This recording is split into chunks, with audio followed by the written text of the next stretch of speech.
You haven't had me on one of your records. Yes, I That would be a... No, I was on your record. And you were on my record. Something just happened in an interview with Blake Shelton that has fans buzzing louder than a Friday night bar in Nashville. For years, people have watched him and Kelly Clarkson go at it on live TV. Teasing, roasting, side eyes galore.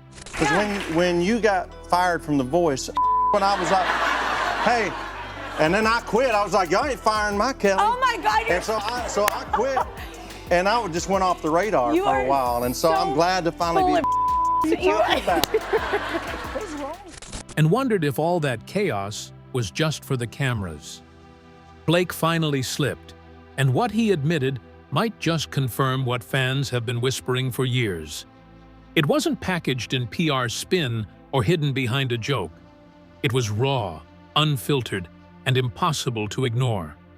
Suddenly, every roast on The Voice and every headline about their feud looks completely different. So what did Blake really say, and why is everyone losing their minds over it? Let's break it down. Blake Shelton finally spills the tea about Kelly Clarkson. Let's set the stage first. It's May 2025. The energy in the studio of Kelly Clarkson's daytime talk show is off the charts. You can feel it the second you step in. The lights are bright enough to make your eyes water. The cameras are lined up like soldiers ready to capture every angle. And the audience is practically vibrating in their seats, shuffling programs and whispering excitedly to anyone within earshot. And then, here comes Kelly.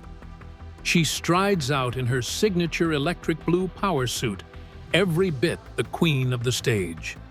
She's confident, loud, and magnetic, moving through the set like it's her own backyard, which, in this case, it basically is.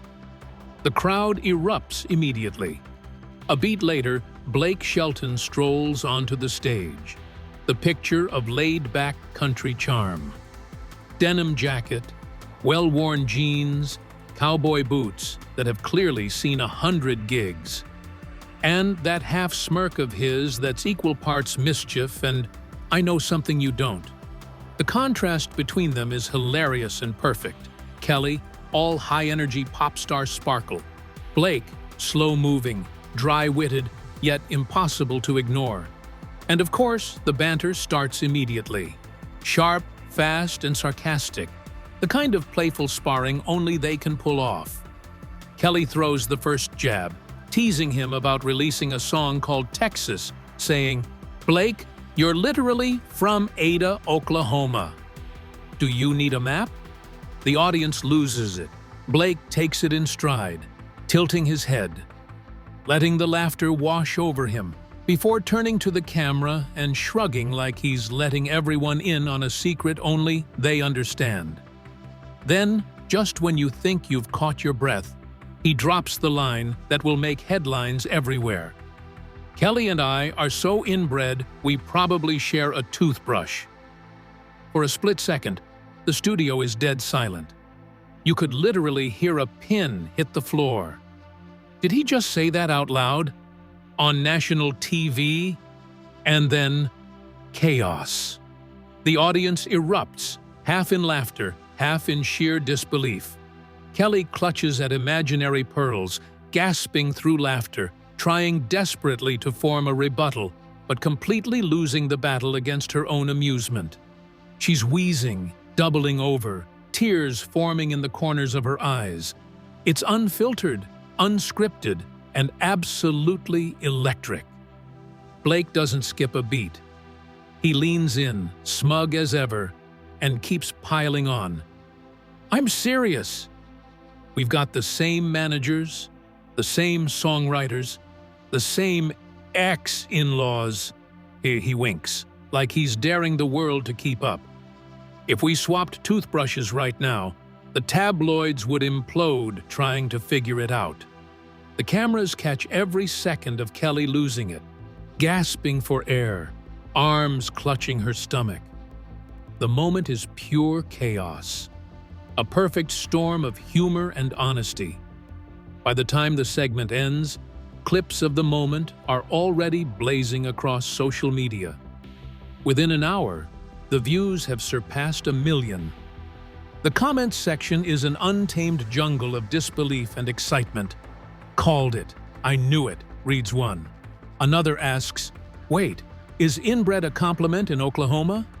The genius of it all isn't just the joke. It's that Blake didn't dance around the truth. No press releases, no carefully chosen words, no spin. He just said it, front and center, and let the world react. Even his publicist, presumably hiding somewhere backstage with a mix of horror and awe, couldn't resist posting a single cowboy hat emoji. No denial, no clarification. Blake meant what he said, and somehow, it worked. How Blake and Kelly became country cousins. Before anyone starts panicking and sketching out family trees on their kitchen tables, let's get one thing straight. No, Blake and Kelly are not literally cousins. When Blake drops a line about being inbred, he isn't talking about genealogy. He's talking about the crazily tangled, impossibly close-knit ecosystem of Nashville and the country music world they've lived in for decades. It's a scene so small, so intertwined, that everyone's paths cross in ways that make outsiders' heads spin. Picture a human pretzel, everyone connected to everyone else through work, family, or just random Friday night barbecues. Take Kelly's ex-husband and former manager, Brandon Blackstock. He's the son of Narville Blackstock, who for years managed Blake Shelton. That one connection alone means the two of them were orbiting the same universe long before any TV cameras caught them joking or roasting each other. But it's bigger than just that. Blake's longtime producer, he probably had a hand in cutting some of Kelly's earliest demos. That songwriter who gave Blake one of his #1 ballads, he likely started out gigging in dive bars with Kelly before anyone knew her name. Their professional lives have been entangled for so long that trying to separate them is basically impossible. And that's exactly the kind of inbred world Blake is joking about. It's a scene where you can't throw a guitar pick without hitting someone who's written hits for both of them, toured with both of them, or been at the same barbecue at one of their houses. Their mutual friends list reads like the guest list for the Country Music Association's biggest awards. And their lives have crossed at nearly every conceivable turn, from industry parties to late-night recording sessions, from award show green rooms to random Oklahoma hometown events. This tangled network explains so much about their on-screen chemistry. When they roast each other, it isn't fake, it isn't forced. It's the natural rhythm of two people who've spent the better part of 2 decades orbiting the same circles, navigating the same chaotic industry waters, and sharing every high, low, and awkward moment along the way. Their friendship has grown in that chaos, so they can joke about sharing toothbrushes without anyone thinking it's weird. It's just shorthand for a history that's messy, hilarious, and completely unique. Outsiders might get dizzy trying to map it all out, but for them, it's life. Their bond is born from shared victories, shared heartbreaks, and 1 million tiny collisions that built a trust most people never experience. And make no mistake, this connection didn't start under the bright lights of a TV studio. To understand the real roots of the Blake and Kelly dynamic, you have to go back to years before The Voice, before platinum records, before talk show stages and red carpets. The chaos that built their bond. It's 2006. The air is thick and hazy in a tiny bar tucked just off Printer's Alley in Nashville. The floors are sticky. The smell of beer and old wood mixes with cigarette smoke, and the kind of place where you might stumble into a future star and not even realize it. Blake Shelton is in the crowd, still riding the wave of early hits like Austin, tipping his hat to anyone who recognizes him. On stage, Kelly Clarkson isn't the polished daytime host millions know now. She's raw, she's fierce, she's fronting a rock band and belting out "Since You Been Gone" with a grit that makes the sweat and energy in the room feel like part of the performance. Every note hits with a mix of power, frustration, and pure passion. Proof that she wasn't just a singing contest winner, she was a force to be reckoned with. After the set, Blake sidles up to the bar, easygoing, but carrying that unmistakable charisma. A casual compliment here, a few jokes there, and suddenly, they swap numbers. It's nothing dramatic, just two artists connecting in the swirl of Nashville's music world. But the real bond didn't form over shared hits or backstage selfies. It formed in the trenches. Their friendship grew in the chaos of fame. Through label battles, chart wars, headline-grabbing divorces, and the constant whirl of public scrutiny, they became lifelines for each other. When Kelly married Brandon Blackstock, Blake's manager at the time, he didn't just show up as a professional courtesy. He was there in the messy, awkward, hilarious moments, teasing Brandon at the rehearsal dinner and making everyone laugh. Years later, when that marriage ended in a very public, painful way, Blake was still in her corner, sending late-night memes and ridiculous videos just to lift her spirits when everything seemed bleak. This is the history magazines never cover. People see their rivalry on The Voice, the teasing, the jokes, the eye rolls, but they don't see the decade-plus of shared experiences, the laughter, the heartbreak, the midnight phone calls, and the silent support. It's a bond forged in the grind, a shared understanding that surviving this world takes more than talent. It takes someone who gets it. The most controversial things Kelly Clarkson has ever done. Blake Shelton's public persona is all cowboy charm, teasing smiles, and laid-back humor. Kelly Clarkson? She's fire. Straight shooting, unapologetic honesty. That's her brand. And that honesty has put her in the spotlight in ways most stars never want to experience. It's not just the banter on The Voice or her sharp jokes on daytime TV. It's the storms that rage behind the headlines. And in every one of those storms, Blake's been there. Not with press releases or public defenses, but quietly, fiercely, as the friend who actually has her back. Take the infamous My December saga in 2007. Kelly had just come off the worldwide success of Breakaway, an album that turned her into a global superstar practically overnight. But for her third album, she wanted something different, something raw, personal, and rock-infused. She co-wrote the entire record, pouring her life into every note. The label, though, and the legendary Clive Davis reportedly weren't fans. They were pushing for another Since You Been Gone, polished, radio-ready pop. Reports say Davis even publicly criticized the album and allegedly called her a terrible writer, telling her to just sing instead of speaking her mind. Kelly was painted as difficult, a young woman refusing to be anyone's puppet. She had to fight tooth and nail just to release the album the way she envisioned it.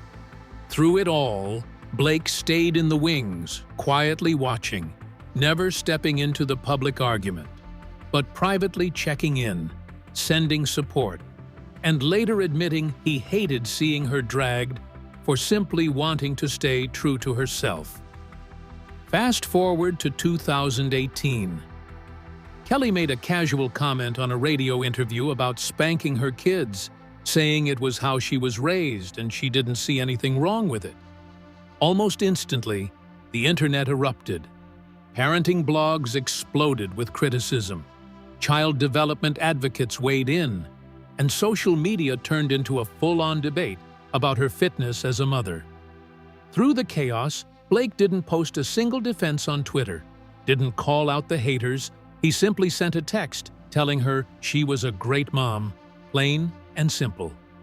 That's all she needed. Then came 2023. The Kelly Clarkson Show made headlines with allegations of a toxic work environment. Rolling Stone reported that some staff felt overworked and mentally strained. Importantly, every person interviewed made a point to say Kelly herself was fantastic and likely unaware of the issues. Still, her name was dragged through the headlines. Once again, Blake stayed publicly quiet. But according to insiders, a subtle gesture of support appeared. Pizza trucks started showing up on Fridays for weeks, anonymously funded by someone in Nashville. It was his way of saying, without words, that he had her back. That's the yin and yang of their relationship. Kelly thrives on confronting the fire directly, taking hits, facing criticism, and refusing to sugarcoat anything. Blake thrives on steady support, quiet, consistent, and effective. Together, it works. He knows exactly when to laugh with her, when to roast her on camera, and when to stay in the shadows, letting her face the world while he quietly makes sure she's never alone. The fan frenzy and the duet fever. The second Blake Shelton dropped that infamous inbred line about Kelly Clarkson, the internet collectively went haywire. And I mean, really lost it. This wasn't just another viral clip destined to get a few thousand views and disappear. No, this was a full-blown cultural moment for anyone who had been watching their dynamic for years and quietly suspecting there was something unspoken between them. People had been tracking their jokes, their playful eye rolls on The Voice, and the way they could go from roasting each other to laughing until they cried in a single breath. And suddenly, Blake confirmed it in the most absurdly perfect way. The social media reactions were instant and insane. Twitter erupted with reactions ranging from hysterical to downright analytical. One fan perfectly summed up the vibe by calling them basically Chandler and Joey, but in Wranglers and with better vocals. Another true internet sleuth went full detective mode, posting a split-screen image of Blake's iconic 90s mullet next to Kelly's streaky highlights from her American Idol days in 2002, captioned, "Inbred icons since dial-up." On Instagram, the polls were non-stop. Every story asked the same question. What are they? Siblings or soulmates? And the public's answer was loud and clear. An overwhelming 73% went with siblings, signaling that fans were not only on board with the joke, but felt like they had finally cracked the code of the Blake and Kelly universe. TikTok, as always, turned the volume up to 11. Users immediately seized the audio clip of Blake's comment and ran with it. Stitches, duets, and reenactments flooded the platform.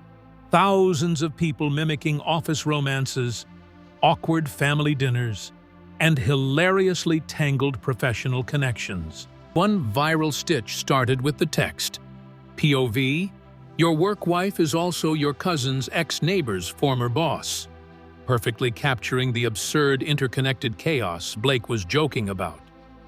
Even Kelly's mom, Jean, joined in, dropping 3 crying, laughing emojis under a clip of the interview, a quiet, powerful stamp of approval.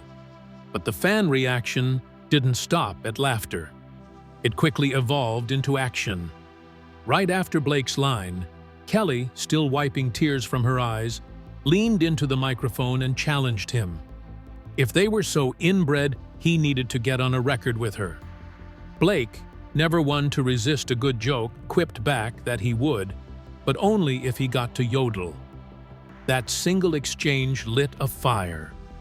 Within minutes, the hashtag #YodelWithKelly was trending across Twitter, Instagram, and TikTok. Fans, now armed with a name for their favorite duo, launched a full-scale campaign, demanding that the two finally record together. Here's the kicker. This isn't a new desire. Back in 2012, Blake told Billboard that he wanted to sing with Kelly, before we're too old to remember the words. Now, at 43 and 48 respectively, the public demand feels urgent, neon bright, and impossible to ignore. Rumor has it that Kelly's next album might have an open feature slot, and the online consensus is that it belongs to Blake. Fans aren't just asking, they're campaigning. Memes, TikTok videos, and Instagram posts all paint the same picture. The duet isn't just inevitable, it's overdue. What comes next for the Country Cousins? Blake Shelton's Country Cousins comment didn't just make for a viral moment. It reshaped how the world sees him and Kelly Clarkson. This wasn't a scandal, a secret revelation, or a drama-filled headline. It was branding, whether they meant it that way or not. For years, fans had been reading between the lines, decoding their teasing, eye rolls, and over-the-top roasting on The Voice. Now, Blake essentially gave them the cheat code. The sibling-like, chaotic, hilariously tangled friendship is real, and it's out in the open. So, what does this mean for the future? For one, expect the on-screen antics to go up a notch. Or 5. The next time Kelly and Blake are on a stage or a talk show set together, the playful chaos could get fully unhinged. They no longer need to hint at inside jokes or subtle digs because the premise is public. Picture Blake spinning Kelly's chair around mid-interview just to watch her freak out. Or Kelly forcing Blake to belt out the Oklahoma State song in full, painfully dramatic twang as revenge. It's no longer subtext. It's a feature. Every roast, every jab, every exaggerated sigh on camera will carry the weight of decades of friendship, and fans will know exactly why they're laughing. But beyond the laughs, the confession gives fans a rare glimpse into the humanity behind the headlines. It's a reminder that under the glitz, the awards, and the carefully curated social media posts are two people who have spent years leaning on each other when the spotlight got hot. They've weathered public criticism, messy divorces, industry politics, and more. And the bond has only grown stronger. That's what makes the public side of their friendship so compelling. It's funny, chaotic, and relatable because it's grounded in real loyalty. Does this mean a full tour is coming? Probably not. At least not anytime soon. Both Blake and Kelly have packed schedules, with Vegas residencies reportedly locked through 2026, plus recording sessions, family commitments, and other projects. A full-scale tour would be logistically brutal. But what the confession does open is the door to smaller, high-impact collaborations. A one-off CMT Crossroads special, a surprise single for fans, even a live-streamed duet event. After this, any collaboration featuring Blake and Kelly feels like a guaranteed hit. The audience is ready, the chemistry is undeniable, and the story practically writes itself. In the end, Blake didn't just deliver a funny quote. He co-signed a brand. Chaotic, loyal, unfiltered, and impossible to ignore. Their friendship is now a shared narrative for the public to follow, a storyline built over decades of behind-the-scenes chaos, on-stage antics, and quiet support.